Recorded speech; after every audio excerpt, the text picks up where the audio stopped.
Governance. What is corporate governance?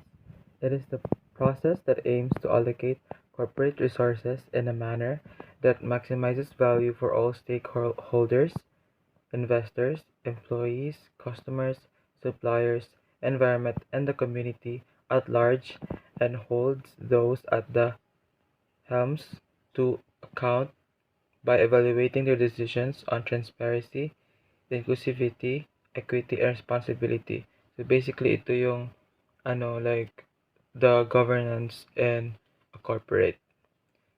So the next is the World Bank. The World Bank, it defines governance as the exercise of political authority and the use of institutional resources to manage society's problems and affairs. So next is ano nga ba ang ating institutional investors? They can be described by an organization that buy and sell securities in large volume of share quantities or amounts that made them qualify sometimes for preferential treatment and lower commission cuts. So here are the examples of institutional investors in the Philippines, which is the SSS, GSIS, and AFSLI or Armed Forces Savings and Loan Association Incorporated. Ang SSS or Social Security System, sila yung in the Philippines, a government agency that provides social insurance programs for workers and employees. And then, yung GSIS or the Government Service Insurance System is a social security institution in the Philippines that provides benefits and services to the government, employees, and pensioners. And then the Armed Forces and Police Savings and Loan Association Incorporated is a private non-stock and non-profit savings and loan association established in 1972. So now let's proceed the types of institutional investor. So the first one is hedge fund. Hedge fund is an investment account open to a narrow range of investors that take on a wide range of investment and trading activities in addition to the traditional long-term investment funds.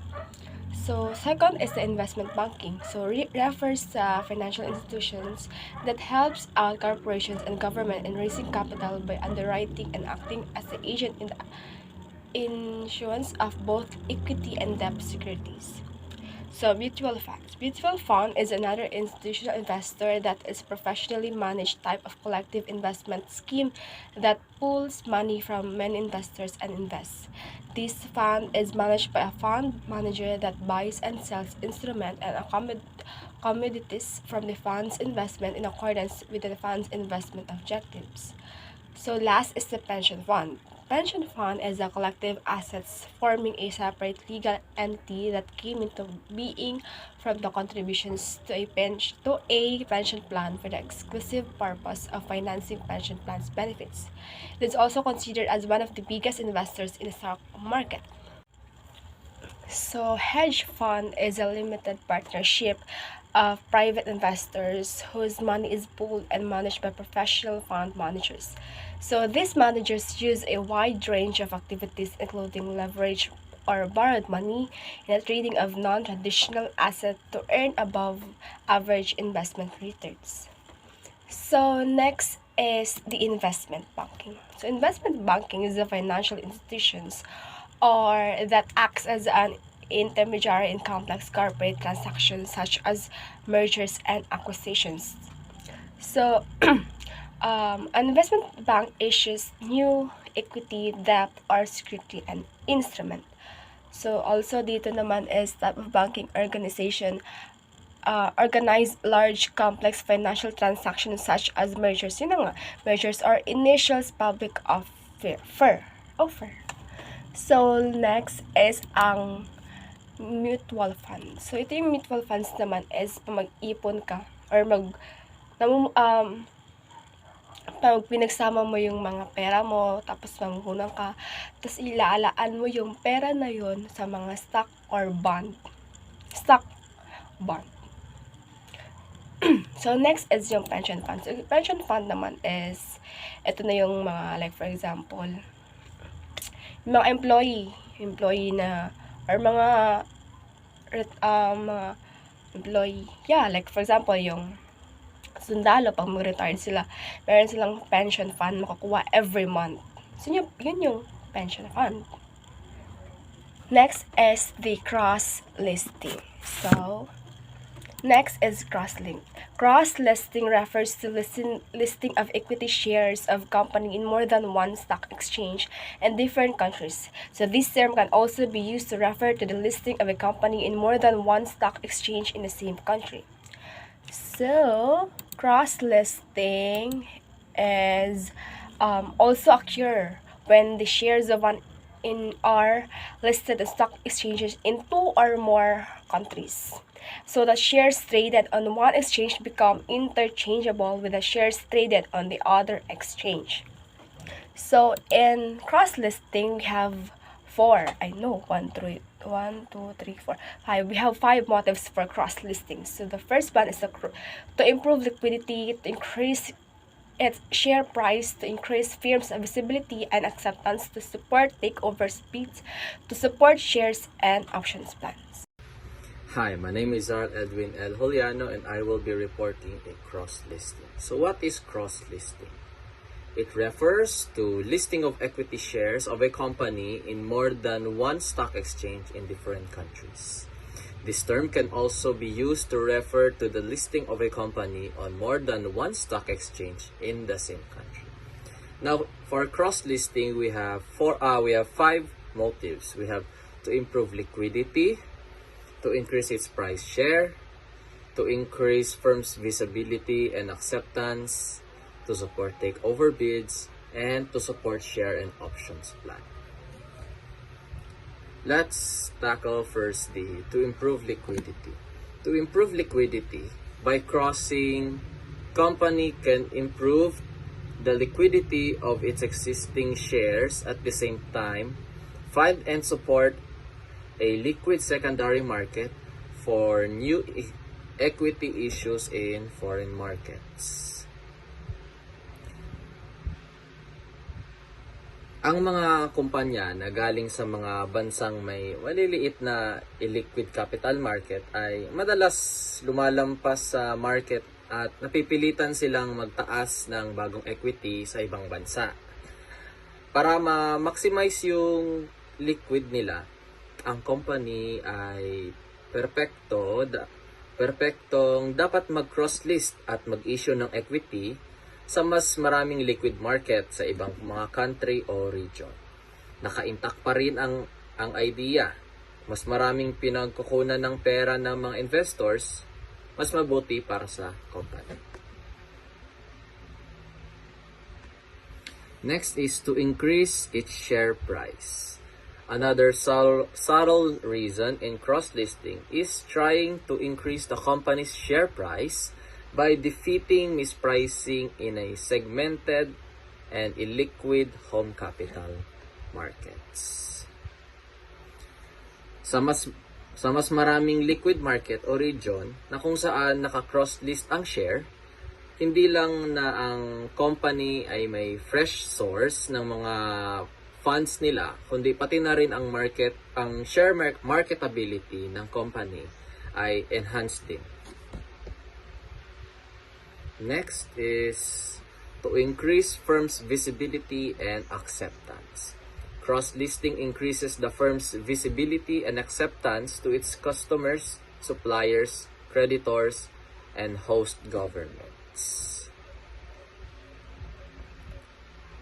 Ang cross-listing sa mga foreign markets ay nagbibigay sa company ng pagkakataon na pagandahin yung image ng corporation para i-expose at i-advertise ang mga trademark and product para makakuha ng mas magandang atensyon sa local press at higit sa lahat para maging mas maging familiar sa financial community.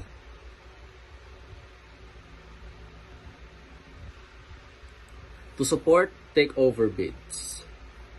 In a takeover or business acquisition scenario for that matter, companies offer their shares as partial payment, and it is significantly more attractive if those shares have a liquid secondary market in other region. Sa isang takeover o business acquisition scenario, ang mga company nag-aalok sila ng kanilang mga shares bilang partial payment. Kaakit-akit kung ang mga shares ay may liquid secondary market sa ibang region. Ang mataas na liquidity level sa market can be noted if a company can issue ng mga bagong securities nang walang noticeable traces of depressions in terms sa presyo sa market na nagre-result galing sa bagong issuance. Last but not the least is to support share and options plan. Create a secondary market for shares that can be used to compensate local management and employees in foreign subsidiaries. For example, kung ang isang company may mga foreign subsidiary tapos gustong gumamit ng option sa stock at gustong i-share ng mga plano sa compensation sa pagbili para sa local na management and employees, dapat bawasan ng cross-listing ang mga gastos sa transaction, pati foreign exchange, para sa mga local na beneficiaries. That's all. Thank you. Monitoring is all about keeping a close eye on those data, gather and assess the performance behavior. It helps to track progress and ensure compliance with the rules or standard and identify areas for the improvement. Now, the drivers of agent performance refers to the factors that motivate the influence an agent to perform their tasks effectively. These include the clear goals and expectation, effective communication, recognition and rewards, and positive work environment. When these factors are in their place, they help to motivate agents and drive their performance. Now, a good activist. A good activist is someone who actively engage in advocating for a cause or promoting social change. They're passionate about making difference and work towards raising awareness and influencing policies and mobilizing others to take action. Now, the principal-agent rule refers to the relationship of one party known as the principal delegate task or responsibility to another party, known as agent. The principal relies on the agent to act their behalf of making decisions that align with their interests. It is important to establish the clear expectation, communication channel, and mechanism to monitor the evaluation of agent performance in this rule. Lastly, the deterrent to opportunism refers to the something to discourage or prevent individuals from taking advantage of opportunities for personal gain and expenses of others. In context, a principal-agent relationship having the monitoring mechanism is clear expectation and appropriate initiatives can serve deterrent to opportunism. The International Chamber of Commerce, or ICC, is an organization dedicated to promoting business growth and prosperity worldwide. It shares business knowledge and supports the interests of international businesses. The ICC acts as a global voice for businesses, advocating for the global economy to help increase economic growth, create jobs, and enhance overall prosperity. The International Corporate Governance Network, or ICGN, is a group primarily made up of international investor and government professionals. Its goal is to promote a high standard of corporate governance around the world, which help make markets and economies more efficient.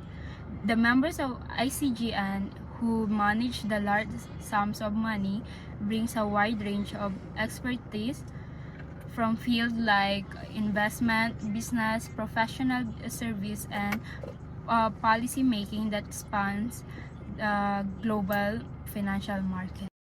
The Asian Development Bank, or ADB, is a financial institution aimed at promoting development, established in 1966, based in Manila. Its main goal is to assist its member countries in reducing poverty and enhancing the quality of life for their people. The ADB is supported by 67 members countries, with 48 from Asia and the Pacific and 19 from other parts of the world. It collaborates with various partners including government, private companies, and non-governmental organizations, development agencies, community group, and foundation to achieve its mission. The International Federation of Accountants is a worldwide organization that represents the accounting profession. It collaborates with its 159 members organization and associate from 124 countries to ensure that accountants worldwide maintain a high quality standard in their work. This effort helps to protect the public interest. The member organization of AFAC are mainly national bodies that represent professionals, accountants. Altogether, this organization includes 2.5 million accountants who work in various sectors such as public accounting firms and corporate, government, and academia. United Nations Conference on Trade and Development. Established in 1964, UNCTAD promotes the development-friendly integration of developing countries into the world economy. The organization works to fulfill this mandate by carrying out three key functions. First, it functions as forum for intergovernmental deliberation, support by discussion with experts and exchange of expertise. The Organization for Economic Cooperation and Development is an international organization that includes governments from countries that support democracy and market-based economies.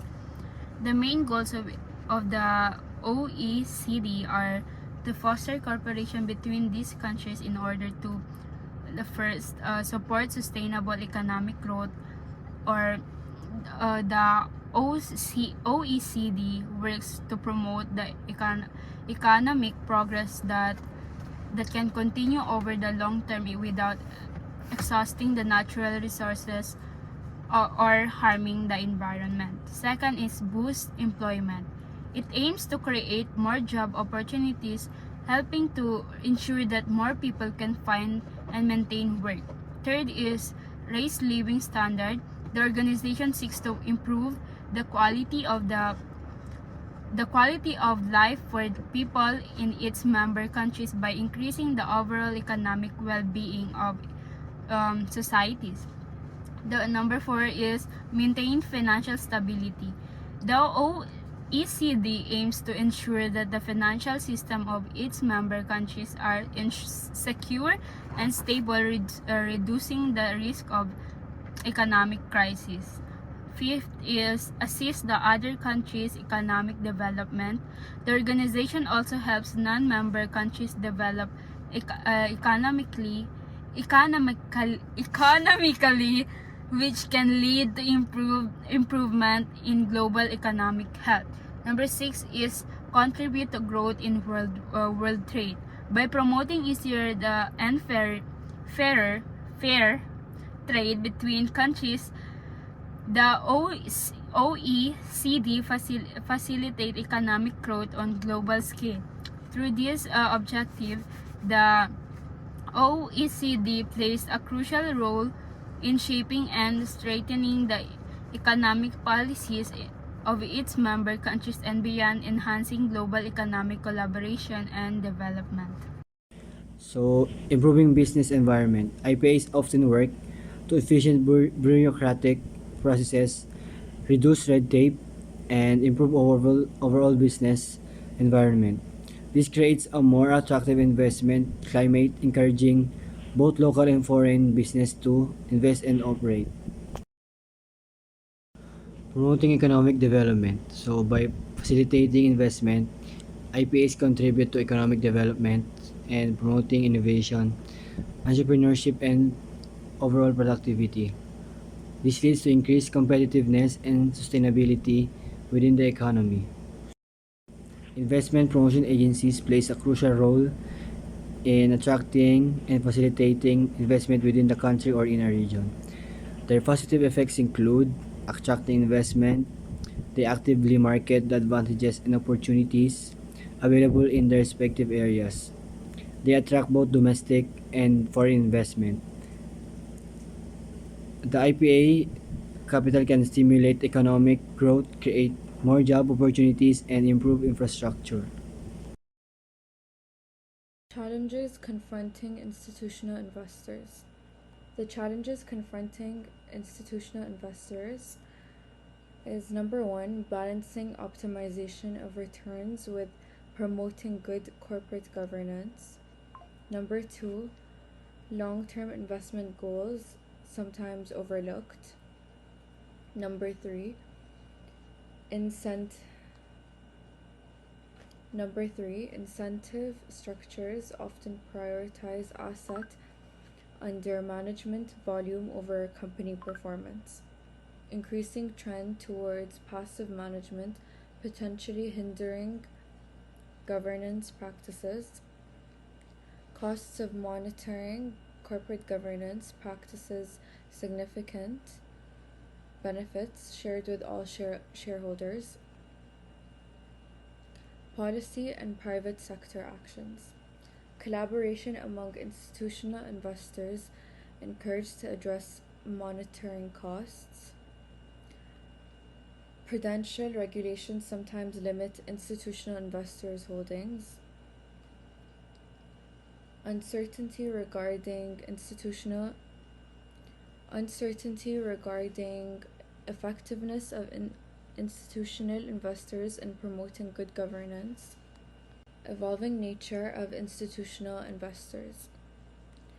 Investment chains lengthening, increasing complexity. Investment strategies evolving towards passive management. Turnout at company meetings increasing, but cross-border voting remains costly and uncertain. Impact on corporate governance outcomes uncertain, dependent on expectations and actions